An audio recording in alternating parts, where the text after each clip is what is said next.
Wave optics में wave front जो topic है उसी को अभी हम समझते हैं। वेव फ्रंट को समझने के लिए हम यहाँ पे एक बल्ब कंसिडर करते हैं।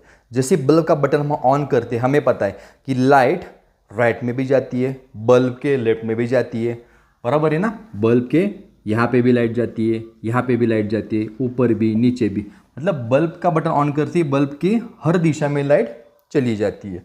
लेकिन जैसे कि हमने इस चैप्टर में देखा कि जो लाइट है सीधे डायरेक्शन में ट्रैवल नहीं करती है। तो बल्ब जैसे ऑन करते हो लाइट कैसे ट्रैवल करती है? As a wave. इस चैप्टर में हमने देखा है कि light as a wave travel करती है। तो भी वेव फ्रंट कंसेप्ट मतलब क्या रहता है अभी समझ लीजिए। एक सेकंड में अगर लाइट यहाँ तक पहुँचती है, कंसिडर करते हैं हम कि एक सेकंड में लाइट ने सिर्फ यहाँ तक ही पहुँचती है, मतलब उसी टाइम पे एक सेकंड में लाइट यहाँ पर भी पहुँची, उसी टाइम में एक सेकंड में लाइट यहाँ पे भी पहुँची, एक सेकंड में लाइट यहाँ पे भी पहुँची। वैसे एक सेकंड में लाइट का स्पीड है 3 लाख किलोमीटर पर सेकंड, मतलब 3 लाख किलोमीटर एक सेकंड में लाइट ट्रैवल करती है।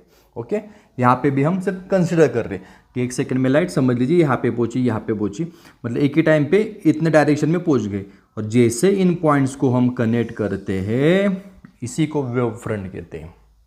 ओके, इसी को वेव फ्रंट कहते हैं। समझ में आ रहा है? मतलब सिर्फ ये जो पॉइंट है, समझ लीजिए बल्ब है, तो एक सेकंड में लाइट इतना ट्रैवल किया, ये दिखाने के लिए हम वेव फ्रंट का इस्तेमाल करते हैं कि वेव फ्रंट सिर्फ ऐसा दिखाता है कि लाइट ऐसे ट्रैवल कर रही है।